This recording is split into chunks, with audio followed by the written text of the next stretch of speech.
Darshan bale ಅರ್ಜಿ ಏನ್ ಸಲ್ಲಿಸಿದ್ರು big shock ದರ್ಶನ್ಗೆ ಅನಗತ್ಯ ಕಾರಣ ನೀಡಿ ವಿಚಾರಣೆಯನ್ನ ಮುಂದೂಡಬಾರದು ಅಂತ ದ್ವಿಸದಸ್ಯ ಪೀಠದಲ್ಲಿ ನಿರ್ದೇಶನವನ್ನ ಕೊಡಲಾಗಿದೆ. ನ್ಯಾಯಮೂರ್ತಿಗಳಾಗಿರುವಂತಹ ಪರ್ದಿವಾಲ ನೇತೃತ್ವದ ಪೀಠದ ನಿರ್ದೇಶನ ಇದು. 1 ವರ್ಷ ದರ್ಶನ್ಗೆ ಜಾಮೀನಿಲ್ಲ. 1 ವರ್ಷ ಅಂತ ಇವತ್ತಿಂದ ಕೌಂಟ್ ಮಾಡಿಕೊಂಡ್ರು 2027 ಮೇ 15ರವರೆಗೂ ಕೂಡ ಜಾಮೀನು ಇಲ್ಲದಂತಾಗಿದೆ ಈಗ ದರ್ಶನ್ಗೆ. ಸುಪ್ರೀಂ ಕೋರ್ಟ್ ದ್ವಿಸದಸ್ಯ ಪೀಠದಲ್ಲಿ ಈ ಆದೇಶ ಬಂದಿರೋದು. ವಿಚಾರಣೆಗೆ ಇಂದಿನಿಂದ 1 ವರ್ಷ ಗಡುವನ್ನ ಕೊಡಲಾಗಿದೆ. ಟ್ರಯಲ್ ನಡೀತಾ ಇತ್ತಲ್ಲ, 1 ವರ್ಷದೊಳಗೆ ಆಗಬೇಕು ಅಂತ. ಸೊ 1 ವರ್ಷದೊಳಗೆ ಆಗಬೇಕು ಅನ್ನುವಂಥ ಸೂಚನೆ ಕೊಡೋದ್ರ ಜೊತೆಗೆ ದರ್ಶನ್ಗೂ 1 ವರ್ಷ ಬೇಲಿಲ್ಲ ಅನ್ನುವಂಥದ್ದಾಯಿತು. 1 ವರ್ಷದ ಒಳಗಾಗಿ ಟ್ರಯಲ್ ಮುಗಿಯದೇ ಇದ್ರೆ ದರ್ಶನ್ಗೆ ಆಮೇಲೆ ಜಾಮೀನನ್ನ ಕೊಡ್ತೀವಿ ಅಂತ ಹೇಳಿದ್ದಾರೆ. ದರ್ಶನ್ಗೆ ಆಮೇಲೆ ಜಾಮೀನನ್ನ ಕೊಡಬೇಕಾಗತ್ತೆ 1 ವರ್ಷದ ಒಳಗಾಗಿ ಟ್ರಯಲ್ ಮುಗಿಯದೇ ಇದ್ರೆ ಅನ್ನುವಂಥದ್ದು ಸೂಚನೆ. ಇಲ್ಲಿ ವಾದ ಪ್ರತಿವಾದ ಆಯಿತು. ದರ್ಶನ್ ಪರವಾಗಿ ವಕೀಲರು ವಾದವನ್ನು ಮಂಡಿಸಿದಂಥ ಸಂದರ್ಭದಲ್ಲಿ ಅವರಿಗೆ ಜಾಮೀನು ಕೊಡಬೇಕು, ಹಾಗೆ ಅಲ್ಲಿ ಆಗ್ತಾ ಇರುವಂಥ ಸಮಸ್ಯೆಗಳ ಬಗ್ಗೆ ಹೇಳಿದರು. ದರ್ಶನ್ ಜಾಮೀನು ಅರ್ಜಿ ವಿಚಾರಣೆ ಇವತ್ತು ಆರಂಭ ಆಗಿ ಅಂತ್ಯ ಕೂಡ ಆಯಿತು. ಇದೇ ಸಂದರ್ಭದಲ್ಲಿ ಅವರಿಗೆ ಜಾಮೀನು ಕೂಡ ನಿರಾಕರಣೆ ಆಗಿದೆ 1 ವರ್ಷಗಳ ಕಾಲ. ಹೈಕೋರ್ಟ್ನಲ್ಲಿ ಜಾಮೀನು ಸಿಕ್ಕಿತ್ತು. ಮುಕುಲ್ ರಹಟೋಗಿ ಅವರು ವಾದವನ್ನ ಮಾಡಿದ್ರು. ಹೈಕೋರ್ಟ್ನಲ್ಲಿ ಅವರಿಗೆ ಜಾಮೀನು ಸಿಕ್ಕಿತ್ತು, ಅದಾದ್ಮೇಲೆ ಸುಪ್ರೀಂ ಕೋರ್ಟ್ನಲ್ಲೇ ರದ್ದಾಗಿದ್ದದು. ಇವರೆಗೂ 10 ಸಾಕ್ಷಿಗಳ ವಿಚಾರಣೆ ಆಗಿದೆ ಅಷ್ಟೇ. 150 ಸಾಕ್ಷಿಗಳ ವಿಚಾರಣೆ ಬಾಕಿ ಇದೆ. ಸದ್ಯಕ್ಕೆ ಈ ಕೇಸ್ ವಿಚಾರಣೆ ಮುಗಿಯೋದಿಲ್ಲ. ದರ್ಶನ್ಗೆ ಜೈಲಲ್ಲಿ ಸವಲತ್ತು ಕೂಡ ಸಿಗ್ತಾ ಇಲ್ಲ. ಜೈಲು ನಿಯಮ ಪ್ರಕಾರ ಕೊಡ್ಲಾಗುತ್ತೆ ಅಂತ ಜಡ್ಜ್ ಹೇಳ್ತಾರೆ. ಜೈಲು ನಿಯಮಗಳ ಪ್ರಕಾರ ಕೊಡ್ಲಾಗ್ತಾ ಇದೆಯಲ್ಲ ಅಂತ. ದರ್ಶನ್ಗೆ ಜೈಲಲ್ಲಿ ಗ್ಲಾಸ್ ಸ್ಕ್ರೀನ್ ನಲ್ಲಿದ್ದಾರೆ. ಅವರು ಕ್ವಾರಂಟೈನ್ ಸೆಲ್ ಅಂತ ವಾದವನ್ನ ಮಾಡಲಾಗಿತ್ತು. ಗ್ಲಾಸ್ ಸ್ಕ್ರೀನ್ ನಲ್ಲಿದ್ದಾರೆ ಅಂತ ದರ್ಶನ್ ಪರ ವಕೀಲರು. ಕಳೆದ ಆಗಸ್ಟ್ನಲ್ಲಿ ಜಾಮೀನು ವಜಾ ಆಗಿತ್ತು. ಗ್ಲಾಸ್ ಸ್ಕ್ರೀನ್ ನಲ್ಲಿ ಇರುವಂತ ಸೆಲ್ ಅನ್ನ ಕೊಡಲಾಗಿದೆ. ಮುಂದಿನ 2-3 ತಿಂಗಳು ವಿಚಾರಣೆ ನಡೆಯೋದಿಲ್ಲ, ಹಾಗಾಗಿ ಬೇಗನೆ ವಿಚಾರಣೆಯನ್ನು ಮುಗಿಸಬೇಕು. ಸುಪ್ರೀಂ ಕೋರ್ಟ್ನಲ್ಲಿ ರೋಹಟಗಿ ಅವರು ವಾದವನ್ನ ಮಾಡಿದ್ರು ದರ್ಶನ್ ಅವರ ಪರವಾಗಿ. ಜೈಲು ನಿಯಮ ಪ್ರಕಾರ ಸವಲತ್ತನ್ನು ಕೊಡಬೇಕು ಅಂತ ಜಡ್ಜ್ ಇದೇ ಸಂದರ್ಭದಲ್ಲಿ ಸೂಚನೆಯನ್ನು ಕೊಡ್ತಾರೆ. ಉಳಿದೆಲ್ಲ ಕೈದಿಗಳಿಗೆ ಸಿಗುವಂತೆ ಸವಲತ್ತನ್ನು ಕೊಡಬೇಕು, ಯಾವುದೇ ರೀತಿಯಾದಂಥ ತಾರತಮ್ಯ ಮಾಡಂಗಿಲ್ಲ ಅಂತ ಸುಪ್ರೀಂ ಕೋರ್ಟ್ ನ್ಯಾಯಮೂರ್ತಿಗಳಾಗಿರುವಂಥ ಪರ್ದಿವಾಲ ಅಭಿಪ್ರಾಯವನ್ನು ವ್ಯಕ್ತಪಡಿಸ್ತಾರೆ. ಕ್ವಾರಂಟೈನ್ ಏರಿಯಾದಿಂದ ಬ್ಲಾಕ್ 1ಗೆ ಶಿಫ್ಟ್ ಮಾಡಿದ್ದೀವಿ ಅಂತ ಹೇಳಲಾಯಿತು. ಇವರನ್ನ ಕ್ವಾರಂಟೈನ್ ಸೆಲ್ಲಲ್ಲೇ ಇಡಲಾಗಿದೆ ಅನ್ನುವಂಥದ್ರ ಬಗ್ಗೆನೂ ಕೂಡ ದರ್ಶನ್ ಪರವಾಗಿರುವಂಥ ವಕೀಲರು ವಾದವನ್ನು ಮಾಡಿದ್ರು. ಈಗ ಕ್ವಾರಂಟೈನ್ ಏರಿಯಾದಿಂದ ಬ್ಲಾಕ್ 1ಗೆ ಶಿಫ್ಟ್ ಮಾಡಿದ್ದೀವಿ, 1 ವರ್ಷ ಸಮಯಾವಕಾಶ ನೀಡ್ತೀವಿ ಅಂತ ನಂತರ ಜಡ್ಜ್ ಹೇಳ್ತಾರೆ. ಬೇಗ ಟ್ರಯಲ್ ಆಗಬೇಕು ಅಂತ. ಅಲ್ಲಿಯವರೆಗೂ ವಿಚಾರಣೆ ನಡೆಸದಿದ್ರೆ ಬೇಲನ್ನ ಕೊಡ್ತೀವಿ ಅಂತ ಕೂಡ ಹೇಳ್ತಾರೆ. 1 ವರ್ಷ ಸಮಯಾವಕಾಶ ಕೊಡ್ತೀವಿ ಟ್ರಯಲ್ ಮಾಡಲಿಕ್ಕೆ. ಅಲ್ಲಿವರೆಗೂ ಕೂಡ ವಿಚಾರಣೆ ನಡೆಸದೇ ಇದ್ರೆ ಜಾಮೀನನ್ನು ಕೊಡಬೇಕಾಗತ್ತೆ. ಸಾಕ್ಷಿಗಳನ್ನು ಮತ್ತೆ ಮತ್ತೆ ವಿಚಾರಣೆ ಮಾಡೋದು ಬೇಡ. 1 ವರ್ಷದ ಒಳಗಾಗಿ ಟ್ರಯಲ್ ಮುಗಿಸುವಂತೆ ಸೂಚನೆಯನ್ನು ಕೊಡಲಾಯಿತು. 1 ವರ್ಷದ ಒಳಗಾಗಿ ವಿಚಾರಣೆಯನ್ನು ಮುಗಿಸದಿದ್ರೆ ಬೇಲನ್ನು ಕೊಡಲಾಗುತ್ತೆ. ನಟ ದರ್ಶನ್ಗೆ ಸದ್ಯಕ್ಕೆ ಬೇಲ್ ಇಲ್ಲ ಅನ್ನುವಂಥದ್ದು ಅಲ್ಲಿ ಕನ್ಫರ್ಮ್ ಆಗುತ್ತೆ. ಪ್ರತಿದಿನ ವಿಚಾರಣೆ ಮಾಡಲಿಕ್ಕೆ ಸೂಚನೆಯನ್ನು ಕೊಡಲಾಗಿದೆ. ನವೆಂಬರ್ 2025ರಲ್ಲಿ ಚಾರ್ಜ್ ಶೀಟ್ ಸಲ್ಲಿಕೆ ಆಗಿತ್ತು. ಕಳೆದ 7 ತಿಂಗಳಿಂದ 10 ಸಾಕ್ಷಿಗಳ ವಿಚಾರಣೆಯನ್ನ ಮಾಡಲಾಗಿದೆ ಅನ್ನುವಂಥದ್ರ ಬಗ್ಗೆ ದರ್ಶನ್ ಪರ ವಕೀಲರು ವಾದವನ್ನು ಮಾಡಿದ್ರು. ಬರೀ 10 ಸಾಕ್ಷಿಗಳ ವಿಚಾರಣೆ ಆಗಿದೆ. ಟೋಟಲಿ 150 ಸಾಕ್ಷಿಗಳು ಇರುವಂಥದ್ದು. ಇದರಲ್ಲಿ ವಿಚಾರಣೆ ತುಂಬಾ ನಿಧಾನಗತಿಯಲ್ಲಿ ಸಾಕ್ತು. ಡಿಫೆನ್ಸ್ ಕೌನ್ಸಿಲ್ ತುಂಬಾ ನಿಧಾನ ಮಾಡ್ತಾ ಇದ್ದಾರೆ ಅಂತ ಹೇಳಿದ್ರು. ಇದೆಲ್ಲದ್ರ ಬಗ್ಗೆ ಇನ್ನಷ್ಟು ಮಾಹಿತಿಯನ್ನ ಪಡ್ಕೊಳ್ತಾ ಹೋಗೋಣ. ನಮ್ಮ ಪ್ರತಿನಿಧಿ ಗಂಗಾಧರ್ ನ್ಯೂಸ್ ಡೆಸ್ಕ್ ಇಂದ ನೇರ ಸಂಪರ್ಕದಲ್ಲಿ ಜಾಯ್ನ್ ಆಗಿದ್ದಾರೆ. ಗಂಗಾಧರ್, ಯಾವ ರೀತಿಯ ವಾದ ಪ್ರತಿವಾದ ಆಯಿತು? ಎಲ್ಲ ಒಂದ್ ಕಡೆ ಒಂದು ಹೋಪ್ಸ್ ಇತ್ತು ಅವರಿಗೆ, ಟ್ರಯಲ್ ನಿಧಾನಕ್ಕೆ ಆಗ್ತಾ ಇರುವಂಥ ಹಿನ್ನೆಲೆಯಲ್ಲಿ ಅದೇ ಒಂದು ಮೇನ್ ರೀಸನ್ ಆಗಿ ಜಾಮೀನು ಸಿಗಬಹುದು ಅಂತ. ಈಗ 1 ವರ್ಷಗಳ ಕಾಲ ಸಿಗದೇ ಇರುವಂಥ ಹಿನ್ನೆಲೆಯಲ್ಲಿ ಅದು ಒಂಥರ ದೊಡ್ಡ ಮಟ್ಟದಲ್ಲೇ ನಿರಾಸೆ ಆದಂತೂ ಕೂಡ ಆಗ್ತಾ ಇದೆ ಇಲ್ಲಿ. ಖಂಡಿತವಾಗಿಯೂ ಪೃಥ್ವಿರಾಜ್, ಯಾಕಂತಂದ್ರೆ ಈಗ ಸುಪ್ರೀಂ ಕೋರ್ಟ್ ಅಲ್ಲಿ ಜಾಮೀನು ಅರ್ಜಿ ಹಾಕಿ ಮತ್ತೆ ಈಗ ಸಂಕಷ್ಟಕ್ಕೆ ನಟ ದರ್ಶನ್ ಉಳ್ಕೊಂಡಿರುವಂತದ್ದು. ಯಾಕಂದ್ರೆ ಒಂದು ಭಿಕ್ಷಾಕ್ ಅಂತ ಹೇಳ್ಬೋದು ದರ್ಶನ್ಗೆ, ಯಾಕಂದ್ರೆ ಜಾಮೀನು ಸಿಗುವಂತ ಒಂದು ನಿರೀಕ್ಷೆಯಲ್ಲಿದ್ರು. ಆದ್ರೆ ಅವರ ಬೇಡಿಕೆ ಅಂದ್ರೆ ದರ್ಶನ್ ಬೇಡಿಕೆಗಳು ಯಾವುದೇ ರೀತಿಯಾಗಿ ಈಗ ಸುಪ್ರೀಂ ಕೋರ್ಟ್ ಸ್ಪಂದನೆ ಕೊಟ್ಟಿಲ್ಲ ಅನ್ನೋದು ಈ ಒಂದು ಆದೇಶ ಏನಿದೆ ಅದು ಸಾಕ್ಷಿ ಅಂತ ಹೇಳ್ಬೋದು. ಯಾಕಂತಂದ್ರೆ ಇವ್ರು ಮಾಡಿರುವಂತ ಗಂಭೀರವಾದಂತಹ ಆರೋಪಗಳೇನಿತ್ತು, ಜೈಲಿನ ಮ್ಯಾನ್ಯುವಲ್ ಪ್ರಕಾರವಾಗಿ ಅವರು ಅಲ್ಲಿ ಸವಲತ್ತನ್ನ ಕೊಡಬೇಕು, ವಿಶೇಷ ಸವಲತ್ತನ್ನ ಕೊಡುವ ರೀತಿಯಲ್ಲಿ ಇಲ್ಲ ಅನ್ನೋ ರೀತಿಯಲ್ಲಿ ಕೂಡ ಆದೇಶವನ್ನ ಕೊಡಲಾಗಿದೆ. ಅಂದ್ರೆ ಜೊತೆಯಲ್ಲಿ 1 ವರ್ಷ ಅಂದ್ರೆ ಇವತ್ತಿನಿಂದ ಮೇ 15ನೇ ತಾರೀಕಿಂದ ನೆಕ್ಸ್ಟ್ ಮೇ 15 ಅಂದ್ರೆ 365 ದಿನಗಳ ಅವಧಿಯಲ್ಲಿ ಈ ಒಂದು ಟ್ರಯಲ್ ಪ್ರಕ್ರಿಯೆ ಏನಿದೆ ಎಲ್ಲವೂ ಕೂಡ ಮುಗಿಬೇಕು. ಒಂದು ವೇಳೆ ಮುಗಿಸಿಲ್ಲ ಅಂದ್ರೆ ಜಾಮೀನು ಕೊಡ್ತೀವಿ ಅನ್ನೋ ರೀತಿಯಲ್ಲಿ ಆದೇಶವನ್ನ ಕೊಡಲಾಗಿದೆ. ಈ ಮೂಲಕವಾಗಿ ನಟ ದರ್ಶನ್ 1 ವರ್ಷ ಜೈಲಲ್ಲೇ ಕಳಿಬೇಕಾದಂತ ಈಗ ಪರಿಸ್ಥಿತಿ ಇರುವಂತದ್ದು. ಜೊತೆಯಲ್ಲಿ ಸ್ಪೆಷಲ್ ಆಗಿ ಒಂದು ಸವಲತ್ತುಗಳನ್ನ ಕೊಡಬೇಕು ಅನ್ನೋ ನಿಟ್ಟಿನಲ್ಲಿ ಏನೊಂದು ಕನ್ಸರ್ನ್ ಮಾಡಿ ಅಂದ್ರೆ ಒಂದು ಮನವಿಯನ್ನ ಮಾಡಿದ್ರು.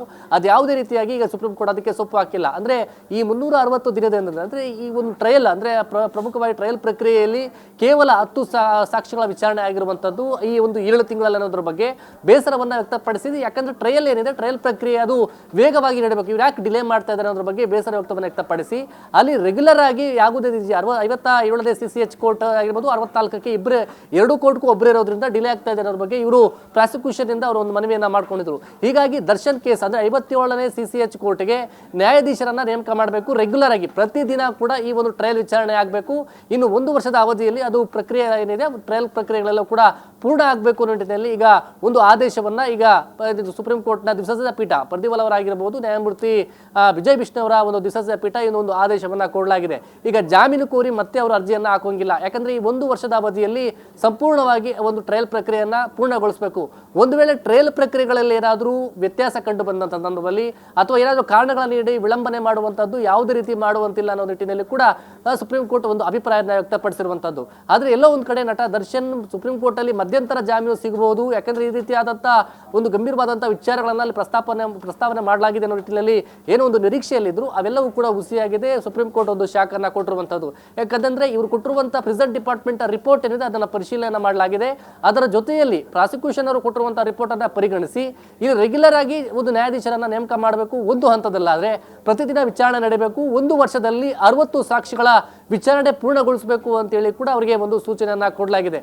ಈ ಮೂಲಕವಾಗಿ ಒಂದು ದೊಡ್ಡ ಭಿಕ್ಷಾಕ್ ಮತ್ತೆ ಅವರ ಬೇಡಿಕೆಗಳೇನಿತ್ತು ಅವು ಯಾವುದೇ ರೀತಿಯಾಗಿ ಈಗ ಸುಪ್ರೀಂ ಕೋರ್ಟ್ ಸ್ಪಂದಿಸಿಲ್ಲ. ಮತ್ತೆ ವಿಶೇಷ ಸವಲತ್ತನ್ನು ಕೊಡೋ ರೀತಿ ಇಲ್ಲ. ಅವರಿಗೆ ಯಾವ ರೀತಿ ವಿಚಾರಣೆ ದಿನ ಕೈದಿಗೆ ಯಾವ ರೀತಿ ಸವಲತ್ತನ್ನ ಮ್ಯಾನ್ಯುವಲ್ ಪ್ರಕಾರವಾಗಿ ಕೊಡಬೇಕು ಅವೆಲ್ಲ ರೀತಿಯಲ್ಲಿ ಕೊಡಬೇಕು ಅನ್ನೋ ನಿಟ್ಟಿನಲ್ಲಿ ಸೂಚನೆಯನ್ನ ಕೊಟ್ಟಿರುವಂತದ್ದು. ಈ ಜಾಮೀನು ಅರ್ಜಿಯ ಒಂದು ವಿಚಾರಣೆ ಏನಿದೆ ಆ ಅರ್ಜಿಯನ್ನ ಇತ್ಯರ್ಥಪಡಿಸಿ ಸುಪ್ರೀಂ ಕೋರ್ಟ್ ಒಂದು ಆದೇಶವನ್ನ ಕೊಡಲಾಗಿರುವಂತದ್ದು. ಇನ್ನೊಂದು ವರ್ಷದವರೆಗೂ ಕೂಡ ಪ್ರಪ್ರಗರ ಸೆಂಟ್ರಲ್ ಜೈಲಲ್ಲೇ ಕಾಲ ಕಳಿಬೇಕಾದಂತಹ ಪರಿಸ್ಥಿತಿ ನಟ ದರ್ಶನ್ಗೆ ಇರುವಂತದ್ದು. ಪೃಥ್ವಿರಾಜ್, ಅಂದ್ರೆ ಈಗ 1 ವರ್ಷ ಅಂತ ಹೇಳಿದಂತ ಹಿನ್ನೆಲೆಯಲ್ಲಿ ಮುಂದಿನ 2027 ಮೇ 15ರವರೆಗೂ ಜೈಲಿನಲ್ಲೇ ಇರಬೇಕಾದಂತ ಪರಿಸ್ಥಿತಿ. ಅಂದ್ರೆ ಎಲ್ಲೋ ಒಂದ್ ಕಡೆ ಎಡವಟ್ಟನ್ನ ಮಾಡ್ಕೊಂಡ್ಬಿಟ್ರ ಅಂತ. ಇಲ್ಲಿ ಟ್ರಯಲ್ನ ಅಟ್ಲೀಸ್ಟ್ ಒಂದು 6 ತಿಂಗಳ ಒಳಗಡೆ ಮುಗಿಸಿ ಅಂತ ಕೇಳ್ಕೊಂಡಿದ್ರೆ ಟ್ರಯಲ್ ಮುಗಿದ ಬಳಿಕನಾದ್ರೂ ಜಾಮೀನ್ಗೆ ಅರ್ಜಿಯನ್ನ ಹಾಕ್ಬೋದಿತ್ತು. ಬಟ್ ಇವ್ರ ಜಾಮೀನಿನ ಲೆಕ್ಕಾಚಾರ ಇಲ್ಲಿ ಆಗ್ತಾ ಇರುವಂತ ಲೂಪ್ ಹೋಲ್ಸ್ ಅಂತೆಲ್ಲ ಎತ್ತಿ ಹಿಡಿದು ಟ್ರಯಲ್ ವಿಚಾರದಲ್ಲಿ ಯಾವುದೇ ಒಂದು ಟೈಮ್ ಬಾಂಡಿಂಗ್ ಅನ್ನ ಫಿಕ್ಸ್ ಮಾಡ್ಕೊಳ್ಳಿಲ್ವಾ? ಇಷ್ಟರ ಒಳಗೆ ಒಂದು ವಿಚಾರಣೆ ಬೇಗ ಆಗ್ಬೇಕಾಗಿತ್ತು ಅಂತ ಕೇಳ್ಕೊಳ್ಳಿಲ್ವಾ ಅಲ್ಲಿ? ಒಂದು ಪೃಥ್ವಿರಾಜ್, ಯಾಕಂತಂದ್ರೆ ಈ ಒಂದು ಟ್ರಯಲ್ ಪ್ರಕ್ರಿಯೆ ವಿಳಂಬ ಆಗ್ತಾ ಇರುವಂತ ಕಾರಣ ಒಂದು ಪ್ರೆಸೆಂಟ್ ಡಿಪಾರ್ಟ್ಮೆಂಟ್ ಅಲ್ಲಿ ಅವರಿಗೆ ಸರಿಯಾದ ಸೌಲಭ್ಯ ಸಿಗ್ತಾ ಇಲ್ಲ ಅಂತ ಒಂದು ಏನೋ ಕಾರಣಗಳನ್ನ ಕೊಟ್ಟು ಒಂದು ಆರೋಪವನ್ನ ಮಾಡಿದ್ರು. ಅದರಲ್ಲಿ ಕೊಟ್ಟಂತ ಪ್ರಾಸಿಕ್ಯೂಷನ್ ಅವರ ರಿಪೋರ್ಟ್ ಏನಿದೆ ಅದನ್ನ ಸುಪ್ರೀಂ ಕೋರ್ಟ್ ಪರಿಗಣಿಸಿರುವಂತದ್ದು. ಯಾಕಂತಂದ್ರೆ ಇಲ್ಲಿ ಡಿಲೇ ಆಗ್ತಿರೋದು ಕಾರಣ ಏನು, ಇಲ್ಲಿ ರೆಗ್ಯುಲರ್ ಜಡ್ಜ್ ಕೂಡ ಇಲ್ಲ, ಅವರು 2 ಕೋರ್ಟಲ್ಲಿ ನೋಡಬೇಕು. ಹೀಗಾಗಿ ಸಾಕ್ಷಿಗಳ ಒಂದು ವಿಚಾರಣೆ ಏನಿದೆ ಅದು ನಿಧಾನಗತಿಯಲ್ಲಿ ಸಾಗ್ತಾ ಇದೆ. ಅದ ಕಾರಣ ಈ ರೀತಿಯಲ್ಲಿ ಕೊಟ್ಟಿದ್ರು. ಹೀಗಾಗಿ ಅದನ್ನ ರೆಗ್ಯುಲರ್ ಆಗಿ ನೀವು ಜಡ್ಜ್ ಅನ್ನ ನೇಮಕ ಮಾಡಬೇಕು ಅಂತೇಳಿ ಈಗ ನಿರ್ದೇಶವನ್ನ ಕೊಡಲಾಗಿದೆ. ಮತ್ತೆ ಜೈಲ್ ಸೂಪರ್ಡೆಂಟ್ಗೆ ವಿಚಾರಣಾ ದಿನ ಕೈದಿಗೆ ಯಾವ ರೀತಿ ಒಂದು ಸವಲತ್ತನ್ನ ಕೊಡಬೇಕು ಅದೇ ರೀತಿಯಾಗಿ ಕೊಡಬೇಕು ಅಂತೇಳಿ ನಿರ್ದೇಶವನ್ನ ಕೊಟ್ಟಿರುವಂತದ್ದು. ಈ ಮೂಲಕವಾಗಿ ಎಲ್ಲೋ ಒಂದು ಕಡೆ ಸುಪ್ರೀಂ ಕೋರ್ಟ್ನ ನೇರವಾಗಿ ಜಾಮೀನು ಅರ್ಜಿ ಹಾಕುವ ಮೂಲಕವಾಗಿ ಆ ಒಂದು ಅರ್ಜಿಯ ಆದೇಶದಲ್ಲಿ ಇಲ್ಲಿ ಒಂದು ಟ್ರಯಲ್ ಪ್ರಕ್ರಿಯೆಗಳ ವಿಚಾರಗಳೇನಿತ್ತು ಅವೆಲ್ಲವೂ ಕೂಡ ಅದರ ಬೇಡಿಕೆ ಏನಿತ್ತು ಅದು ಅವರಿಗೆ ಒಂದು ರಿಟರ್ನ್ ಆಗಿರುವಂಥದ್ದು, ಒಂದು ಶಾಕ್ ಎದುರಾಗಿರುವಂಥದ್ದು. ಯಾಕಂದರೆ ಕೇವಲ 6 ತಿಂಗಳಲ್ಲಿ ಅಥವಾ ವಿಚಾರಣಾ ದಿನ ನೀವು ಹೇಳದ ರೀತಿಯಲ್ಲಿ ವಿಚಾರಣಾ ಪ್ರಕ್ರಿಯೆಗಳೇನಿದೆ ಅದು ಬೇಗ ಮುಗಿಬೇಕು ಅನ್ನೋ ನಿಟ್ಟಿನಲ್ಲಿ ಹಿಂದೆಯೂ ಕೂಡ ಟ್ರಯಲ್ ಕೋರ್ಟಲ್ಲಿ ನಾವು ಪ್ರತಿನಿತ್ಯ ಕೋರ್ಟ್ಗೆ ಬರಬೇಕು, ಒಳಗಡೆ ಆಗೋದಿಲ್ಲ, ನಾವು ಹೊರಗಡೆ ಬರಬೇಕು, ಡೈಲಿ ವಿಚಾರಣಾ ದಿನ ಕೈದಿಗೆ ಹಾಜರಾಗೋಕೆ ಅದಕ್ಕೆ ಕೋರ್ಟ್ ಬರೋಕೆ ನಮಗೆ ಪರ್ಮಿಷನ್ ಕೊಡಿ ಅಂತೇಳಿ ಅವರು ಮನವಿ ಮಾಡ್ಕೊಂಡಂತಹ ಸಂದರ್ಭದಲ್ಲಿ ಭದ್ರತೆ ಸಮಸ್ಯೆ ಆಗುತ್ತೆ ಅನ್ನೋ ಕಾರಣಕ್ಕೆ ಇಲ್ಲ ನೀವು ಅಲ್ಲಿ ಜೈಲಿನ ವಿಸಿ ಮೂಲಕವಾಗಿ ಹಾಜರಾಗಬೇಕು ಅಂತ ಹೇಳಿದ್ರು. ಇಲ್ಲಿ ಎಲ್ಲೋ ಒಂದು ಕಡೆ ನಟ ದರ್ಶನ್ಗೆ ಪ್ರತಿ ಹಂತದಲ್ಲೂ ಕೂಡ ಕಾನೂನಿನ ಹೋರಾಟಕ್ಕೆ ಅವರು ಏನು ಮುಂದಾಗ್ತಾ ಇದ್ದಾರೆ, ಅರ್ಜಿಗಳನ್ನು ಹಾಕ್ತಾ ಇರುವಂಥ ಹಂತದಲ್ಲಿ ಎಲ್ಲವೂ ಕೂಡ ಹಿನ್ನಡೆ ಆಗ್ತಾ ಇರುವಂಥದ್ದು. ಈ ಮೂಲಕವಾಗಿ ಕೊನೆಗೂ ಸುಪ್ರೀಂ ಕೋರ್ಟ್ಗೆ ಒಂದು ಏನು ಅರ್ಜಿಯನ್ನು ಹಾಕ್ಕೊಂಡಿದ್ರು, ಜಾಮೀನು ಸಿಕ್ಕೇ ಸಿಗ್ಬಿಡುತ್ತೆ, ಮಧ್ಯಂತರ ಜಾಮೀನಾದರೂ ಸಿಗುತ್ತೆ ಅನ್ನೋ ನಿಟ್ಟಿನಲ್ಲಿ ಒಂದು ನಿರೀಕ್ಷೆಯನ್ನು ಇಟ್ಕೊಂಡಿದ್ರು. ಅದೆಲ್ಲವೂ ಕೂಡ ಈಗ ಅವರು ರಿಟರ್ನ್ ಆಗಿರುವಂಥದ್ದು. ಅದ್ರ ಜೊತೆಯಲ್ಲಿ ಇನ್ನೊಂದು ವರ್ಷದ ಅವಧಿಯವರೆಗೂ ಕೂಡ, ಇನ್ನು 365 ದಿನಗಳ ಅವಧಿಯವರೆಗೂ ಕೂಡ ಇವರು ಟ್ರಯಲ್ಗೆ ವಿಚಾರಣೆಗೆ ಹಾಜರಾಗಬೇಕು. ಜೊತೆ ಅಂದರೆ ಆ ಪ್ರೊಸೀಜರ್ಗೆ ಪ್ರಕ್ರಿಯೆಗಳಿಗೆಲ್ಲವೂ ಕೂಡ ಖುದ್ದಾಗಿ ಹಾಜರಾಗುವ ಮೂಲಕವಾಗಿ ಇನ್ನು 1 ವರ್ಷ ಜೈಲಲ್ಲೇ ಕಾಲ ಕಳಿಬೇಕಾದಂಥ ಪರಿಸ್ಥಿತಿ ಈಗ ನಟ ದರ್ಶನ್ಗಿರುವಂಥದ್ದು. ಅಂದರೆ ಮತ್ತೆ ಈ ಟ್ರಯಲ್ ಪ್ರಕ್ರಿಯೆ ನಡೆಯುವವರೆಗೂ ಕೂಡ ಯಾವುದೇ ಕಾರಣಕ್ಕೂ ಅವರು ಜಾಮೀನು ಅರ್ಜಿಗೆ ಮತ್ತೆ ಅರ್ಜಿಯನ್ನು ಹಾಕುವಕ್ಕೆ ಅವಕಾಶಗಳಿಲ್ಲ. ಒಂದು ವೇಳೆ ಟ್ರಯಲ್ ಪ್ರಕ್ರಿಯೆಗಳಲ್ಲಿ ವಿಳಂಬ ಆದಂಥ ಸಂದರ್ಭದಲ್ಲಿ ಅದನ್ನು ಪ್ರಶ್ನೆ ಮಾಡುವಂಥ ಅವಕಾಶಗಳಿರಬಹುದು. ಆದರೆ ಸುಪ್ರೀಂ ಕೋರ್ಟ್ ನಿರ್ದಿಷ್ಟವಾಗಿ ಈಗ ಜಾಮೀನು ಅರ್ಜಿಯ ಅಂದರೆ ಆ ಒಂದು ಅರ್ಜಿಯನ್ನು ಹಾಕ್ಕೊಂಡಿದ್ದು ಅದನ್ನು ಇತ್ಯರ್ಥಪಡಿಸಿ ಈ ಒಂದು ಆದೇಶವನ್ನು ಕೊಡಲಾಗಿದೆ. ಪೃಥ್ವಿರಾಜ್, ಅಂದರೆ ಒಂದು ನಿರೀಕ್ಷೆ ಏನಿತ್ತು, ಅಟ್ಲೀಸ್ಟ್ ಹೇಗಾದರೂ ಮಾಡಿ ಒಂದು ಜಾಮೀನು ಸಿಗುತ್ತೆ, ಟ್ರಯಲ್ ರೀಸನ್ಸ್ ಹೇಳಿದ್ರೆ ಜಾಮೀನು ಸಿಗಬಹುದು ಅನ್ನುವಂಥ ನಿರೀಕ್ಷೆ ಅದು ಕೂಡ ಹುಸಿ ಆಯಿತು. ಅದರ ಜೊತೆಗೆ ದೊಡ್ಡ ಶಾಕಿಂಗ್ ನ್ಯೂಸ್ ಅಂದರೆ ಅವರಿಗೆ ಇನ್ನೂ 1 ವರ್ಷಗಳ ಕಾಲ ಅಲ್ಲಿ ಟ್ರಯಲ್ಗೆ ಅವಕಾಶ ಕೊಟ್ಟಿದ್ದು, ಅದರ ಜೊತೆಗೆ ಇವರು ಕೂಡ ಒಳಗಡೆ ಇರಬೇಕು ಅಂತ. ಅಂದರೆ ಈಗ ಮತ್ತೆ ಮೇಲ್ಮನವಿ ಸಲ್ಲಿಸಲಿಕ್ಕೆ ಆಗೋದಿಲ್ವಾ ಇಂಥ ಪ್ರಕರಣದಲ್ಲಿ? ಈಗ 1 ವರ್ಷದ ಒಳಗಾಗಿ ಟ್ರಯಲ್ ಮುಗಿಸ್ಬೇಕು, ಅದಾದಮೇಲೆ ಜಾಮೀನು ಕೊಟ್ಬಿಡ್ತೀವಿ ಅಂತೆಲ್ಲ ಹೇಳಿರುವಂಥ ಹಿನ್ನೆಲೆಯಲ್ಲಿ ಖಂಡಿತವಾಗಿಯೂ ಸಾಧ್ಯವಿಲ್ಲ. ಯಾಕಂತಂದ್ರೆ ಇದು ಸುಪ್ರೀಂ ಕೋರ್ಟ್ನ ದ್ವಿಸದಸ್ಯ ಪೀಠದಲ್ಲಿ ಅಭಿಪ್ರಾಯವನ್ನು ವ್ಯಕ್ತಪಡಿಸಿ ಆರ್ಡರ್ ಮಾಡಿರುವಂಥ ಹಿನ್ನೆಲೆಯಲ್ಲಿ ಈಗ ಆಲ್ರೆಡಿ ಅದು 1 ವರ್ಷದ ಅವಧಿವರೆಗೂ ಕೂಡ ನಾವು ಕೊಟ್ಟಿದ್ದೇವೆ ಅಂತ ಇವ್ರು ಏನು ಮಾಡಪ್ಪ ಅಂದರೆ ಇವರು ಮನವಿ ಮಾಡ್ಕೊಂಡಿದ್ದಂಥ ಇದೇನು ಟ್ರಯಲ್ ಪ್ರಕ್ರಿಯೆ ಅದು ನಿಧಾನಗತಿಯಲ್ಲಿ ಆಗ್ತಾ ಇದೆ, ಕೇವಲ 10 ಮಂದಿಯ ಸಾಕ್ಷಿಗಳ ವಿಚಾರಣೆ ಅಷ್ಟೇ ಆಗಿದೆ ಅನ್ನೋ ಬಗ್ಗೆಯಲ್ಲಿ ಇವರೇನು ರಿಕ್ವೆಸ್ಟ್ ಮಾಡ್ಕೊಂಡಿದ್ರು. ಅದಕ್ಕೆ ಆದೇಶವನ್ನು ಕೊಟ್ಟಿರುವಂಥದ್ದು ಒಂದು ರೆಗ್ಯುಲರ್ ಜಡ್ಜನ್ನು ನೇಮಕ ಮಾಡಬೇಕು, ಮತ್ತೆ ಪ್ರತಿದಿನ ವಿಚಾರಣೆ ಮಾಡಬೇಕು. ಇನ್ನೊಂದು ವರ್ಷದ ಅವಧಿಯಲ್ಲಿ ಅದನ್ನು ಪೂರ್ಣಗೊಳಿಸಿದ್ದಲ್ಲಿ ಮಾತ್ರ ಅವರಿಗೆ ನಾವು ಜಾಮೀನು ಕೊಡ್ತೀವಿ ಅಂತೇಳಿ. ಹೀಗಾಗಿ 60 ಜನರ ಪ್ರಮುಖ ಸಾಕ್ಷಿಗಳ ವಿಚಾರಣೆ ಸುಮ್ಮನೆ ಕಾಲಹರಣ ಮಾಡುವಂತಿಲ್ಲ. ಎಲ್ಲರನ್ನೂ ಕೂಡ 270ಕ್ಕೂ ಹೆಚ್ಚು ಸಾಕ್ಷಿಗಳನ್ನ ಸ್ಟೇಟ್ಮೆಂಟ್ಸ್ ಅನ್ನ ನೀವು ಮಾಡಿದ್ರಿ, ಅವರೆಲ್ಲರೂ ಕೂಡ ಮಾಡುವಂತ ಅವಶ್ಯಕತೆ ಇಲ್ಲ. ಪ್ರಮುಖ ಸಾಕ್ಷಿಗಳ ಐ ವಿಟ್ನೆಸ್ ಅಂತ ಯಾರಿರ್ತಾರೆ ಅದರಲ್ಲಿ 60 ಮಂದಿ ಸಾಕ್ಷಿಗಳನ್ನ ಇವತ್ತಿನಿಂದ ಮುಂದಿನ 365 ದಿನಗಳ ಅಂದರೆ ನೆಕ್ಸ್ಟ್ ಮೇ 15ವರೆಗೂ ಕೂಡ ಆ ವಿಚಾರಣೆ ಪ್ರಕ್ರಿಯೆ ಟ್ರಯಲ್ ಸಂದರ್ಭದಲ್ಲಿ ಮಾಡಬೇಕು ಅಂತೇಳಿ ಅವರು ಒಂದು ನಿರ್ದೇಶವನ್ನ ಕೊಟ್ಟಿರುವಂಥದ್ದು. ಈ ಮೂಲಕವಾಗಿ ನಟ ದರ್ಶನ್ಗೆ ಇನ್ನೊಂದು ಅವಕಾಶ ಜಾಮೀನು ಕೋರಿ ಹೋಗುವಂಥದ್ದು ಅಥವಾ ಮೇಲ್ಮನವಿ ಸಲ್ಲಿಸುವಂಥ ಅವಕಾಶಗಳು ತೀರಾ ಕಡಿಮೆ. ಹೀಗಾಗಿ ಅವರು ಟ್ರಯಲ್ ಪ್ರಾಬ್ಲಮ್ ಸಂದರ್ಭದಲ್ಲಿ ವಿಳಂಬ ಆಗುವಂಥದ್ದು, ವಿಚಾರಣಾ ಪ್ರಕ್ರಿಯೆಗಳಲ್ಲಿ ಸಾಕ್ಷಿಗಳು ಸರಿಯಾದ ಬರದ ರೀತಿಯಲ್ಲಿ ಅಥವಾ ಪ್ರಾಸಿಕ್ಯೂಷನ್ ಪರವಾಗಿ ಏನಾದರೂ ವಿಳಂಬ ಆಗ್ತಾ ಇದ್ದಂಥ ಸಂದರ್ಭದಲ್ಲಿ ಅವರು ಅದನ್ನು ಪ್ರಶ್ನೆ ಮಾಡಿ ಸುಪ್ರೀಂ ಕೋರ್ಟ್ಗೆ ಅಲ್ಲಿ ಅರ್ಜಿಯನ್ನು ಹಾಕೊಳ್ಳುವಂಥ ಸಾಧ್ಯತೆ ಇರುತ್ತೆ ಹೊರತು ಒಂದು ಜಾಮೀನು ಕೋರಿ ಮತ್ತೆ ಹೋಗೋದಕ್ಕೆ ಅವಕಾಶಗಳು ತೀರಾ ಕಡಿಮೆ ಇರುವಂಥದ್ದು. ಮತ್ತೆ ಅವಕಾಶವನ್ನು ಕೂಡ ಮತ್ತೆ ಅರ್ಜಿ ಹಾಕಿದ್ರೆ ಇನ್ನು ಟ್ರಯಲ್ ಪ್ರಕ್ರಿಯೆಗಳು ನಾವು ಅವತ್ತೇ ಆರ್ಡರ್ ಮಾಡಿದ್ದೀವಲ್ಲ ಮತ್ತೆ ಯಾಕೆ ಬಂದಿರಿ ಅನ್ನೋ ನಿಟ್ಟಿನಲ್ಲಿ ಅವರು ಹೇಳ್ಬೋದು, ಸಾಧ್ಯತೆಗಳಿದೆ. ಆದರೆ ಕಾನೂನಿನ ಮೂಲಕವಾಗಿ ಹೋರಾಟಕ್ಕೆ ಮುನ್ನಡೆ ಆಗ್ತಾ ಇದ್ರು ಅಂದರೆ ಹೋಗ್ತಾ ಇದ್ರು ಸಹ ಪ್ರತಿಯೊಂದು ಹಂತದಲ್ಲೂ ಕೂಡ ದರ್ಶನ್ಗೆ ಈಗ ಹಿನ್ನಡೆ ಆಗ್ತಾ ಇರುವಂಥದ್ದು. ಅದರಲ್ಲಿ ಇವತ್ತಿನ ಬೆಳವಣಿಗೆ ಸುಪ್ರೀಂ ಕೋರ್ಟಲ್ಲಿ ಏನಾಗಿದೆ ಅದು ದೊಡ್ಡ ಒಂದು ಹಿನ್ನಡೆ ಈಗ ನಟ ದರ್ಶನ್ಗೆ ಆಗಿರುವಂಥದ್ದು. ಆದರೆ ಜಾಮೀನಿಲ್ಲ, ಇನ್ನು 1 ವರ್ಷದವರೆಗೂ ಕೂಡ ಜೈಲಲ್ಲೇ ಇರಬೇಕು, ಟ್ರಯಲ್ ಎಲ್ಲವೂ ಕೂಡ ಪ್ರೊಸೀಜರ್ ಎಲ್ಲ ಫಾಲೋ ಮಾಡಬೇಕು, ಅವೆಲ್ಲವೂ ಕೂಡ ಎದುರಿಸಬೇಕಾದಂಥ ಪರಿಸ್ಥಿತಿ ಈಗ ದರ್ಶನ್ಗಿರುವಂಥದ್ದು. ಸದ್ಯ ನಾಳೆ ಬಹುತೇಕವಾಗಿ ಈಗ ರೆಗ್ಯುಲರ್ ಆಗಿ ಜಡ್ಜ್ ನೇಮಕ ಆದಂಥ ಸಂದರ್ಭದಲ್ಲಿ ಮುಂದಿನ ವಾರ ಅದು ಟ್ರಯಲ್ ಮತ್ತೆ ಅದು ಪ್ರಾರಂಭವಾಗುವಂಥ ಸಾಧ್ಯತೆ ಇರುವಂಥದ್ದು, ಅಂದರೆ ಆರ್ಡರ್ ಕಾಪಿ ಬಂದಂಥ ಬಳಿಕ. ಪೃಥ್ವಿರಾಜ್, ಗಂಗಾಧರ್, ಇಲ್ಲಿ ಆಲ್ಮೋಸ್ಟ್ ಜಾಮೀನನ್ನ ಪಡ್ಕೊಳ್ಳುವಂಥ ನಿಟ್ಟಿನಲ್ಲಿ ಎಲ್ಲ ದೊಡ್ಡ ಲಾಯರ್ಸ್ನೇ ಇಟ್ಟಿದ್ದು. ಹೈಕೋರ್ಟ್ನಲ್ಲೂ ಕೂಡ ಅಷ್ಟೇ ಸಿ ವಿ ನಾಗೇಶ್ ಅವರು ವಾದವನ್ನು ಮಾಡ್ತಾ ಇದ್ರು, ಕೆಳ ಹಂತದ ನ್ಯಾಯಾಲಯದ ಸಂದರ್ಭದಲ್ಲೂ ಕೂಡ. ಅದಾದಮೇಲೆ ಸುಪ್ರೀಂ ಕೋರ್ಟ್ ಹೋದಂಥ ಸಂದರ್ಭದಲ್ಲೂ ಕೂಡ ಕಳೆದ ಬಾರಿ ಅವರಿಗೆ ಜಾಮೀನು ಸಿಗುವಂಥ ಟೈಮ್ನಲ್ಲೇ ಆಗಿರ್ಬೋದು, ಎಲ್ಲ ದೊಡ್ಡ ಲಾಯರ್ಸೇ. ಅದರ ಜೊತೆಗೆ ಈಗಲೂ ಕೂಡ ಅಷ್ಟೇ ಮುಖಿಲರ ಹೊಟ್ಟೋಗಿ ಕೂಡ ಹಿರಿಯ ವಕೀಲರು ಅವರು ಕೂಡ ದೊಡ್ಡ ನೇಮನ್ನು ಮಾಡಿರುವಂಥವ್ರು.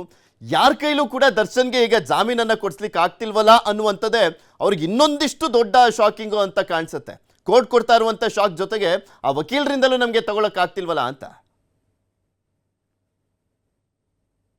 ವಕೀಲರು ಮುಕುಲ್ ರೌಟೆ ಇವರು ಒಂದು ವಾದವನ್ನ ಮಾಡಿದ್ರು. ಇವರು ಕೊಟ್ಟಂತ ಅಪ್ಲಿಕೇಶನ್ಸ್ ಅಂದ್ರೆ ಅರ್ಜಿಯನ್ನ ಏನು ಹಾಕಿದ್ರು ಅದರ ಆಧಾರಿತವಾಗಿ ಅಲ್ಲಿ ವಾದವನ್ನ ಮಾಡಿದ್ರು. ಆದ್ರೆ ಇಲ್ಲಿ ಪ್ರಾಸಿಕ್ಯೂಷನ್ ದರ್ಶನ್ ಮಾಡಿದಂತ ಆರೋಪಗಳಿಗೆ ಸಂಬಂಧಪಟ್ಟಂತೆ ಕೊಟ್ಟಂತ ಎವಿಡೆನ್ಸ್ ಏನಿತ್ತು ಅದಕ್ಕೆ ಇವರು ಮಾಡುವಂತ ಆರೋಪಗಳೆಲ್ಲವೂ ಸುಳ್ಳು ಅನ್ನೋ ನಿಟ್ಟಿನಲ್ಲಿ ಇವರು ಕೊಟ್ಟಂತ ಎವಿಡೆನ್ಸ್ ದಾಖಲೆಗಳೇನಿತ್ತು ಅವೆಲ್ಲವನ್ನ ಕೂಡ ಕೋರ್ಟ್ ಪರಿಗಣಿಸಿರುವಂಥದ್ದು. ಇಲ್ಲಿ ದರ್ಶನ್ ನೇರವಾಗಿ ಸಾಕೈದಿಗಳಿಂದ ಅಲ್ಲೇ ಸರಿಯಾದ ಮೂಲಭೂತ ಸೌಕರ್ಯಗಳು ನಮಗೆ ಜೈಲಲ್ಲಿ ಸಿಗ್ತಾ ಇಲ್ಲ ಮತ್ತೆ ನಿಂದನೆ ಮಾಡಲಾಗ್ತಾ ಇದೆ ಅಂತ ಗಂಭೀರವಾದಂಥ ಆರೋಪಗಳನ್ನು ಏನು ಮಾಡಿದ್ರು. ಆದರೆ ಪ್ರಿಸನ್ ಅವರು ಇಲ್ಲ ಸ್ವಾಮಿ ಇದು ಯಾವುದೇ ರೀತಿಯಾಗಿ ಆಗ್ತಾ ಇಲ್ಲ, ನಾವು ಜೈಲಿನ ಮ್ಯಾನ್ಯುವಲ್ ಪ್ರಕಾರವಾಗಿ ನಾವು ಏನು ಕೊಡಬೇಕು ಸವಲತ್ತು ನಾವೆಲ್ಲ ರೀತಿಯಲ್ಲಿ ಕೊಡ್ತಾ ಇದ್ದೇವೆ, ಬೇಕಾದ್ರೆ ನೋಡಿ CCTV ಇದೆ ಮತ್ತೆ ಫೋಟೋಸ್ ಇದೆ, ಪ್ರತಿನಿತ್ಯ ಲೆಡ್ಜರ್ ಬುಕ್ ಅಲ್ಲಿ ಅವರನ್ನ ಹೊರಗಡೆ ಕಾರಿಡಾರ್ ಅಲ್ಲಿ ಓಡಾಡೋಕೆ ಅವಕಾಶವನ್ನ ಕೊಡ್ತಾ ಇದ್ದೀವಿ, ಟ್ರಯಲ್ ಸಂದರ್ಭದಲ್ಲಿ VC ಮೂಲಕವಾಗಿ ಅವನ್ನ ಪ್ರೊಡ್ಯೂಸ್ ಮಾಡ್ತಾ ಇದ್ದೀವಿ, 3 ಹೊತ್ತು ಕೂಡ ಗುಣಮಟ್ಟದ ಒಂದು ಆಹಾರವನ್ನ ಅಲ್ಲಿ ಜೈಲಿನ ಪ್ರಕಾರವಾಗಿ ಕೊಡಲಾಗ್ತಾ ಇದೆ ಮತ್ತು ಅವರ ಫ್ಯಾಮಿಲಿ ಮೆಂಬರ್ಸ್ ಬಂದಂತಹ ಸಂದರ್ಭದಲ್ಲಿ ಅವರ ಭೇಟಿಗೆ ಅವಕಾಶವನ್ನ ಕೊಡಲಾಗ್ತಾ ಇದೆ, ಹಣ್ಣು ಹಂಪಲು ಇತರ ಪೌಷ್ಟಿಕವಾದಂತಹ ಆಹಾರವನ್ನ ಅವಕಾಶವನ್ನು ಒಂದು ವೇಳೆ ಅವರೇನಾದ್ರು ಹಣ್ಣು ಹಂಪಲು ತಂದಂತಹ ಸಂದರ್ಭದಲ್ಲಿ ಬೇರೆ ಇನ್ನಿತರ ಆಹಾರ ಪದಾರ್ಥಗಳು ತಂದಂತಹ ಸಂದರ್ಭದಲ್ಲಿ ಅವಗೂ ಕೂಡ ಅವಕಾಶವನ್ನ ಕೊಡ್ತಾ ಇದ್ದೀವಿ.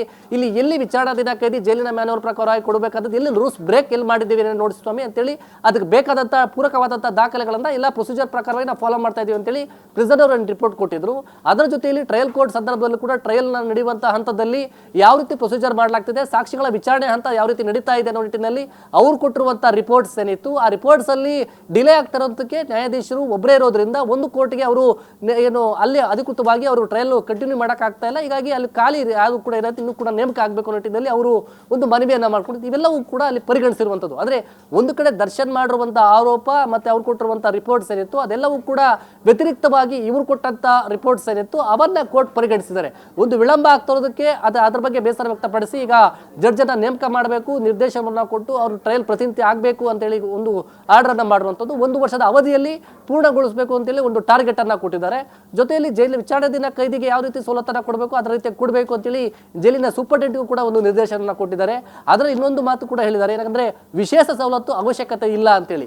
ಹೀಗಾಗಿ ಈ ಮೂಲಕವಾಗಿ ಒಂದು ಹಿನ್ನಡೆ ಈಗ ದರ್ಶನ್ಗೆ ಆಗಿರುವಂಥದ್ದು. ಈಗ ಸದ್ಯದ ಜೈಲಿನ ಮ್ಯಾನ್ಯುವಲ್ ಪ್ರಕಾರವಾಗಿ ಅವರು ಎಲ್ಲ ಪ್ರೊಸೀಜರ್ ಫಾಲೋ ಮಾಡಬೇಕು. ಮತ್ತೊಂದು ಕಡೆ ಈಗ ಸದ್ಯಕ್ಕೆ 1 ವರ್ಷದ ಅವಧಿವರೆಗೂ ಕೂಡ ಸುಪ್ರೀಂ ಕೋರ್ಟ್ಗೆ ಈಗ ಆಲ್ರೆಡಿ ಸುಪ್ರೀಂ ಕೋರ್ಟಲ್ಲಿ ಈ ಥರ ಅರ್ಜಿ ವಿಚಾರಣೆ ನಡೆದು ಈಗ ಜಾಮೀನು ಅರ್ಜಿ ಆದೇಶವನ್ನು ಅಂದರೆ ಅವರ ವಿಚಾರಣೆ ಪ್ರಕ್ರಿಯೆ ಏನಿದೆ ಅದನ್ನು ಇತ್ಯರ್ಥಪಡಿಸಿರುವಂತಹ ಹಿನ್ನೆಲೆಯಲ್ಲಿ ಈಗ ನಟ ದರ್ಶನ್ಗೆ ಇದೊಂದು ದೊಡ್ಡ ಶಾಕ್ ಮತ್ತೆ ಇನ್ನೊಂದು ಕಾನೂನಿನ ಹೋರಾಟ ಹಿನ್ನಡೆ ಆಗಿರುವಂಥದ್ದು. ಪೃಥ್ವಿರಾಜ್, ಓಕೆ, ಧನ್ಯವಾದ ಗಂಗಾಧರ್ ನಿಮ್ಮೆಲ್ಲ ಮಾಹಿತಿಗಾಗಿ. ಯಾವ ರೀತಿಯಾಗಿ ದೊಡ್ಡ ಮಟ್ಟದಲ್ಲಿ ಹಿನ್ನಡೆ ಆಗಿದೆ ಅನ್ನುವಂಥದ್ದನ್ನ. ಇನ್ನು ನಟ ದರ್ಶನ್ ಕೆರಿಯರ್ಗೂ ಕೂಡ ದೊಡ್ಡ ಹೊಡೆತ ಇದು.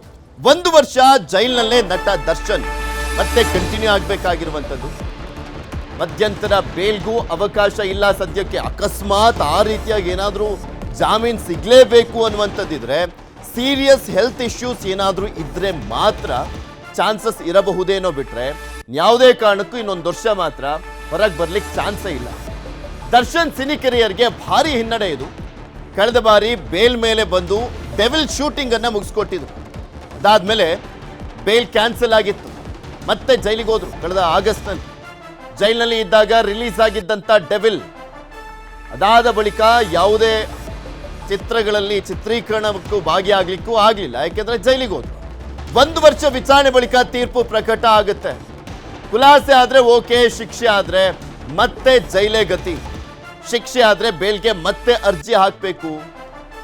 ಅದಾದ್ಮೇಲೆ ಆ ಒಂದು ಶಿಕ್ಷೆಯನ್ನ ಪ್ರಶ್ನೆ ಮಾಡಬೇಕಾಗಿದೆ. ಅದಾದ್ಮೇಲೆ ಇನ್ನೂ ಸಾಕಷ್ಟು ಹೋರಾಟ ಇರುವಂಥದ್ದು. ಸೊ ಹೀಗಾಗಿ ದರ್ಶನ್ ಈಗ ಆಲ್ರೆಡಿ ಜೈಲಿನಲ್ಲಿ ಇರುವಂಥ ಹಿನ್ನೆಲೆಯಲ್ಲಿ ಕುಂದೋಗಿದ್ದಾರೆ. ಒಂದ್ ವೇಳೆ ಖುಲಾಸೆ ಆದ್ರೆ 6 ತಿಂಗಳು ರೆಸ್ಟ್ಗೂ ಕೂಡ ಬೇಕಾಗುತ್ತೆ ಅವಕಾಶ. ದೈಹಿಕವಾಗಿ ಮಾನಸಿಕವಾಗಿ ಸಿನಿಮಾಗೆ ರೆಡಿ ಆಗ್ಲಿಕ್ಕೆ ಸದ್ಯಕ್ಕೆ 2-3 ವರ್ಷ ಸಿನಿಮಾದಿಂದ ದರ್ಶನ್ ದೂರನೇ ಆದಂತಾಗುತ್ತೆ. ಈಗ 1 ವರ್ಷ ಅಂತೂ ಬೇಲ್ ಸಿಗಲ್ಲ. ಅಕಸ್ಮಾತ್ ಅದಾದ್ಮೇಲೆ ಸಿಕ್ಕಿದ್ರು ಕೂಡ, 1 ವರ್ಷ ಆದ ಬಳಿಕ ಸಿಕ್ಕಿದ್ರು ಕೂಡ ಅವ್ರು ಮುಗಿತಿದ್ದ ಹಾಗೆ, ಅಂದ್ರೆ ಬೇಲ್ನಿಂದ ಹೊರಗಡೆ ಬರ್ತಿದ್ದ ಹಾಗೆ ಸಿನಿ ಕೆರಿಯರ್ ಅನ್ನ ಆರಂಭ ಮಾಡ್ಲಿಕ್ಕೂ ಆಗೋದಿಲ್ಲ. ಮಾನಸಿಕವಾಗಿ ರೆಡಿ ಆಗ್ಬೇಕಾಗತ್ತೆ, ದೈಹಿಕವಾಗಿ ರೆಡಿ ಆಗ್ಬೇಕಾಗತ್ತೆ, ಅದಕ್ಕೂ ಟೈಮ್ ಬೇಕಾಗುತ್ತೆ. ಇದ್ರ ಬಗ್ಗೆ ಇನ್ನಷ್ಟು ಮಾಹಿತಿಯನ್ನ ಪಡ್ಕೊಳ್ತಾ ಹೋಗೋಣ. ನಮ್ಮ ಸಿನಿಮಾ ಬ್ಯೂರೋ ಮುಖ್ಯಸ್ಥರಾಗಿರುವಂತ ಆನಂದ್ ನಮ್ಮ ಜೊತೆ ನೇರ ಸಂಪರ್ಕದಲ್ಲಿ ಜಾಯ್ನ್ ಆಗಿದ್ದಾರೆ. ಆನಂದ್, ನಿಜಕ್ಕೂ ದೊಡ್ಡ ಶಾಕಿಂಗ್ ನ್ಯೂಸ್ ದರ್ಶನ್ ಅಭಿಮಾನಿಗಳಿಗೆ, ಹಾಗೆ ದರ್ಶನ್ಗೂ ಕೂಡ. ಯಾಕಂದ್ರೆ ಇನ್ನೂ 1 ವರ್ಷ ಅವ್ರು ಹೊರಗಡೆ ಬರ್ಲಿಕ್ಕೆ ಆಗೋದಿಲ್ಲ ಅನ್ನುವಂಥದ್ದು ಈಗ ಕ್ಲಾರಿಟಿ ಸಿಗ್ತಾ ಇದೆ. ಎಲ್ಲೋ ಒಂದ್ ಕಡೆ ಸುಪ್ರೀಂ ಕೋರ್ಟ್ಗೆ ಅರ್ಜಿಯನ್ನು ಹಾಕ್ತಂತ ಹಿನ್ನೆಲೆಯಲ್ಲಿ ಹೊರಗಡೆ ಬರಬಹುದೇನೋ ಅನ್ನುವಂಥ ನಿರೀಕ್ಷೆ ಒಂದು ದೊಡ್ಡ ಮಟ್ಟದಲ್ಲಿತ್ತು, ಬೆಟ್ಟದಷ್ಟಿತ್ತು ಅವರ ಅಭಿಮಾನಿಗಳಿಗೂ ಹಾಗೆ ದರ್ಶನ್ಗೆ. ಈಗ 1 ವರ್ಷ ಹೊರಗಡೆ ಬರೋದಿಕ್ಕೆ ಆಗೋದಿಲ್ಲ ಅನ್ನುವಂಥದ್ದು ಅವರ ಸಿನಿ ಕೆರಿಯರ್ನಲ್ಲಿ ಅತಿ ದೊಡ್ಡ ಬ್ರೇಕ್ ಅಂತ ಕಾಣಿಸುತ್ತೆ. ಇದು ಯಾವ ರೀತಿಯಾಗಿ ಹಿನ್ನಡೆ ಆದಂತ ಆಗ್ತಾ ಇದೆ ಈಗ ಅಂತ? ಎಸ್ ಪೃಥ್ವಿರಾಜ್, ಏನು ಜೂನ್ನಲ್ಲೋ ಅಥವಾ ಮೇನಲ್ಲೋ ಬರ್ಬೋದು ದರ್ಶನ್ ಅಂತ ಆಪ್ತ ಬಳಗ ಆಗಿರ್ಬೋದು, ಸ್ನೇಹಿತರಾಗಿರ್ಬೋದು, ಕುಟುಂಬಸ್ಥರಾಗಿರ್ಬೋದು, ಹಾಗೆ ಅಭಿಮಾನಿಗಳಾಗಿರ್ಬೋದು ಸಾಕಷ್ಟು ನಿರೀಕ್ಷೆನೇ ಇಟ್ಕೊಂಡಿದ್ರು. ಕೆಲವೊಮ್ಮೆ ಕೆಲವರು ಜ್ಯೋತಿಷಿಗಳು ಕೂಡ ಜೂನ್ ಒಳಗಡೆ ದರ್ಶನ್ ಬರ್ತಾರೆ ಅಂತಲೇ ಹೇಳ್ತಾ ಇದ್ರು. ಹೀಗಾಗಿ ದರ್ಶನ್ ಅವರು ಆಚೆ ಬಂದೇ ಬರ್ತಾರೆ, ಸುಪ್ರೀಂಗೆ ಹೋಗಿರೋದ್ರಿಂದ ಅಲ್ಲಿ ಅವ್ರಿಗೆ ಬೇಲ್ ಸಿಗ್ಬೋದು, ಒಂದಷ್ಟು ಕಾರಣಗಳನ್ನು ನೀಡಿ ಅವರು ಬೇಲ್ ತಗೋಬೋದು ಅನ್ನೋ ನಿರೀಕ್ಷೆಯಲ್ಲಿ ಎಲ್ಲರೂ ಇದ್ದರು. ಆದರೆ ಇಂದು ಸುಪ್ರೀಂನಿಂದ ಒಂದು ಶಾಕಿಂಗ್ ನ್ಯೂಸ್ ಎದುರಾಗಿದೆ ಅಂತಲೇ ಹೇಳ್ಬೋದು. ಈ ಮೂಲಕ ದರ್ಶನ್ ಅಭಿಮಾನಿಗಳು ಸಾಕಷ್ಟು ಕಂಡ ದೇವರಿಗೆ ಕೈ ಮುಗಿತಾ ಇದ್ರು, ಹಣ್ಣು ಕಾಯಿ ಹೊಡಿತಾ ಇದ್ರು. ಅವರ ಆಸೆ ನಿರಾಸೆ ಆಗಿದೆ ಅಂತ ಹೇಳ್ಬೋದು. ಇನ್ನು ಏನು ದರ್ಶನ್ ಪತ್ನಿ ವಿಜಯಲಕ್ಷ್ಮಿ ಕೂಡ ಸಾಕಷ್ಟು ದೇವಸ್ಥಾನಗಳಿಗೆ ಭೇಟಿ ಕೊಟ್ಟಿದ್ರು. ಕಾಮಾಖ್ಯೆಯನ್ನು ಪ್ರತಿ ಅಮಾವಾಸ್ಯೆಗೊಂದ್ಸರಿ ಕಾಮಾಖ್ಯೆ ದೇವತೆಯನ್ನು ದರ್ಶನ ಮಾಡ್ತಾ ಇದ್ರು, ಹರಕೆ ಕಟ್ಕೊಂಡಿದ್ರು, ಸಾಕಷ್ಟು ಏನು ಕೇಳ್ಕೊಳ್ತಾ ಇದ್ರು ತಮ್ಮ ಪತಿ ಆಚೆ ಬರುವಂತಾಗಲಿ ಆದಷ್ಟು ಬೇಗ ಅಂತ. ಅದೆಲ್ಲವೂ ಕೂಡ ಈಗ ನಿರಾಸೆ ಆಗಿದೆ ಅಂತಲೇ ಹೇಳ್ಬೋದು. ಇನ್ನು ದರ್ಶನ್ ಅವರು ಜೈಲಲ್ಲಿರುವಾಗಲೇ ಡೆವಿಲ್ ಸಿನಿಮಾ ರಿಲೀಸ್ ಆಯಿತು. ದರ್ಶನ್ ಅವ್ರದ್ದು ಒಂದು ಕಟ್ಟುನಿಟ್ಟಿನ ಪಾಲಿಸಿ ಇತ್ತು, ವರ್ಷಕ್ಕೆ 2 ಸಿನಿಮಾ ಕೊಡಬೇಕು. ಆ ಸಿನಿಮಾಗಳ ಮೂಲಕ ಇಂಡಸ್ಟ್ರಿಗೆ ಒಂದಷ್ಟು ಹೆಲ್ಪ್ ಆಗುತ್ತೆ, ಒಂದಷ್ಟು ಕೆಲಸ ಸಿಗುತ್ತೆ ಕಾರ್ಮಿಕರಿಗೆ ಆಗಿರ್ಬೋದು, ಕಲಾವಿದರಿಗಾಗಿರ್ಬೋದು ಅಂದ್ಬಿಟ್ಟು ಒಂದಷ್ಟು ಕಟ್ಟುನಿಟ್ಟನ್ನ ಇಟ್ಕೊಂಡಿದ್ರು. ಪ್ಯಾನ್ ಇಂಡಿಯಾ ಕಾಲದಲ್ಲೂ ಕೂಡ ಪ್ರತಿ ವರ್ಷಕ್ಕೆ 2 ಸಿನಿಮಾ ಮಾಡ್ತೀನಿ ಅನ್ನೋ ರೀತಿಯಲ್ಲೇ ಕಾಟೇರ ಆಗಿರ್ಬೋದು, ಕ್ರಾಂತಿ ಆಗಿರ್ಬೋದು ಒಂದೇ ವರ್ಷ ಸಿನಿಮಾ ರಿಲೀಸ್ ಆಗಿದ್ವು. ಆದರೆ ಡೆವಿಲ್ ಸಿನಿಮಾ ಶೂಟಿಂಗ್ ಟೈಮ್ನಲ್ಲೇ ಅವರ ಅರೆಸ್ಟ್ ಆದಮೇಲೆ ಮತ್ತೆ ಅವರ ಕರಿಯರ್ ಒಂದು ರೀತಿ ಪತನಕ್ಕೆ ಇಳಿದು ಅಂತ ಹೇಳ್ಬೋದು. ಯಾಕಂದರೆ ಡೆವಿಲ್ ಸಿನಿಮಾ ರಿಲೀಸ್ ಆದಾಗ ಮತ್ತೆ ಅವರು ಜಾಮೀನು ಕ್ಯಾನ್ಸಲ್ ಆಗಿ ಬೇಲ್ನಲ್ಲಿ ಇರಬೇಕಾಯಿತು. ಆ ಸಮಯದಲ್ಲೇ ಸಿನಿಮಾ ರಿಲೀಸ್ ಆಯಿತು. ಡೆವಿಲ್ನ ಸೆಲೆಬ್ರಿಟಿಗಳು ಕೂಡ ಒಂದು ರೀತಿ ಸೆಲೆಬ್ರೇಟ್ ಮಾಡಿದ್ರು, ಸಿನಿಮಾವನ್ನು ಗೆಲ್ಲಿಸ್ಕೊಳ್ಳೋಕ್ಕೆ ಸಾಕಷ್ಟು ಪ್ರಯತ್ನ ಪಟ್ಟರು. ವಿಜಯಲಕ್ಷ್ಮಿ ಕೂಡ ಪ್ರಚಾರದಲ್ಲಿ ಪಾಲ್ಗೊಂಡ್ರು. ಆದರೆ ಈಗ ದರ್ಶನ್ ಅವರ ಸಿನಿಮಾ ಯಾವಾಗಪ್ಪ ನೋಡೋದು ಅಂತ ಹೇಳಿದ್ರೆ ಖಂಡಿತ ನೋಡೋಕ್ಕೆ ಸಾಧ್ಯನೇ ಇಲ್ವೇನೋ ಸದ್ಯಕ್ಕೆ ಅನ್ನುವ ರೀತಿಯ ವಾತಾವರಣ ಕ್ರಿಯೇಟ್ ಆಗಿದೆ ಅಂತ ಹೇಳ್ಬೋದು. ಯಾಕಂದರೆ ಈ ವರ್ಷ ಅಂತೂ ದರ್ಶನ್ ಜೈಲಲ್ಲೇ ಇರ್ತಾರೆ. ಈ ವರ್ಷ ಯಾವ ಸಿನಿಮಾನು ಶೂಟಿಂಗ್ ಆಗಿಲ್ಲ, ಶೂಟಿಂಗ್ ಪ್ರೊಸೆಸ್ನಲ್ಲೂ ಇಲ್ಲ, ಅವ್ರಿಗೆ ಯಾವ ಸಿನಿಮಾ ಒಪ್ಕೊಂಡಿದ್ದಾರೆ ಅನ್ನೋದಕ್ಕೂ ಯಾವುದೇ ಪುರಾವೆ ಇಲ್ಲ. ಹೀಗಾಗಿ ಈ ವರ್ಷ ಅಂತೂ ನೋಡೋಕ್ಕಾಗಲ್ಲ. ಇನ್ನು 1 ವರ್ಷ ಆಚೆ ಬರಲಿಲ್ಲ ಅಂತಂದರೆ ನೆಕ್ಸ್ಟ್ ವರ್ಷ ಕೂಡ ಬಂದ ತಕ್ಷಣ ಏನು ಶೂಟಿಂಗ್ ಹೋಗ್ಬಿಡ್ತಾರೆ ಅಂತ ಹೇಳೋಕ್ಕಾಗಲ್ಲ. ಯಾಕಂದರೆ ಮಾನಸಿಕವಾಗಿ ಒಂದಷ್ಟು ಪ್ರಿಪೇರ್ ಆಗಬೇಕಾಗುತ್ತೆ, ದೈಹಿಕವಾಗಿ ಒಂದಷ್ಟು ಸದೃಢ ಆಗಬೇಕಾಗುತ್ತೆ. ಮತ್ತು ಪ್ರೊಡ್ಯೂಸರ್ಗಳಿಗೂ ಕೂಡ ಯಾವ ನಂಬಿಕೆ ಮೇಲೆ ದರ್ಶನ್ಗೆ ಹಣ ಹುಡ್ತಾರೆ. ಯಾಕಂದರೆ ಯಾವುದೇ ಟೈಮ್ನಲ್ಲಿ ಬೇಲ್ ಕ್ಯಾನ್ಸಲ್ ಆಗ್ಬೋದು, ಅವ್ರಿಗೆ ಓಡಿಟ್ ಬರ್ಬೋದು, ಅವ್ರಿಗೆ ಶಿಕ್ಷೆ ಆಗ್ಬೋದು ಅನ್ನೋ ಆತಂಕದಲ್ಲೇ ಇರ್ತಾರೆ. ಹೀಗಾಗಿ ಮುಂದಿನ ವರ್ಷ ಕೂಡ ಸಿನಿಮಾ ಆಗೋ ಸಾಧ್ಯತೆ ಅಂತೂ ಇಲ್ಲವೇ ಇಲ್ಲ. ಹೀಗಾಗಿ ಸಾಕಷ್ಟು ವರ್ಷಗಳೇ ಕಾಯಬೇಕಾಗತ್ತೆ. ಇನ್ನು ದರ್ಶನ್ ಅವರ ಸಿನಿಮಾಗಳನ್ನ ನೋಡಬೇಕಂತಂದರೆ ರಿಲೀಸ್ನಲ್ಲಿ ಹಳೆ ಸಿನಿಮಾಗಳನ್ನ ನೋಡಬೇಕಾದ ಅನಿವಾರ್ಯತೆ ದರ್ಶನ್ ಫ್ಯಾನ್ಗಳಿಗೆ ಇದೆ ಅಂತ ಹೇಳ್ಬೋದು. ಪೃಥ್ವಿರಾಜ್ ಧನ್ಯವಾದ ಆನಂದ್ ನಿಮ್ಮೆಲ್ಲ ಮಾಹಿತಿಗಾಗಿ. ಗೊತ್ತಾ ಇದ್ರಲ್ಲ, ದರ್ಶನ್ಗೆ ದೊಡ್ಡ ಮಟ್ಟದಲ್ಲಿ ಹಿನ್ನಡೆ, ಒಂದ್ ಕಡೆ ಜಾಮೀನು ಸಿಗದೆ ಇರುವಂಥದ್ದು, ಹಾಗೆ ಸಿನಿ ಕೆರಿಯರ್ಗೂ ಕೂಡ ದೊಡ್ಡ ಪೆಟ್ಟೆ ಬಿದ್ದಂತಾಗಿದೆ. ನೋಡಬೇಕು ಏನಾಗುತ್ತೆ ಮುಂದಿನ ದಿನಗಳಲ್ಲಿ. ಅವ್ರ ಲಾಯರ್ಗಳು ಏನೇನೆಲ್ಲ ಸಜೆಷನ್ಸ್ಗಳನ್ನು ಕೊಡ್ತಾರೆ. 1 ವರ್ಷ ಕಾಯಲೇಬೇಕಾಗಿದೆಯಾ ಅಥವಾ ಮತ್ತೇನಾದರೂ ನಿಜಕ್ಕೂ ಸೀರಿಯಸ್ ಇಶ್ಯೂ ಅಂದರೆ ಅವ್ರು ಬೆನ್ನಿನ ನೋವಿನ ಬಗ್ಗೆ ಹೇಳ್ತಾ ಇದ್ರು. ಅದರದ್ದು ಹೆಲ್ತ್ ಗ್ರೌಂಡ್ಸ್ ಆಧಾರದ ಮೇಲೆ ಏನಾದರೂ ಸುಪ್ರೀಂ ಕೋರ್ಟ್ ಮೆಟ್ಟಿಲು ಏರ್ಬೋದಾ, ಮತ್ತೆ ಕದ ತಟ್ಬೋದಾ ಅಂತ.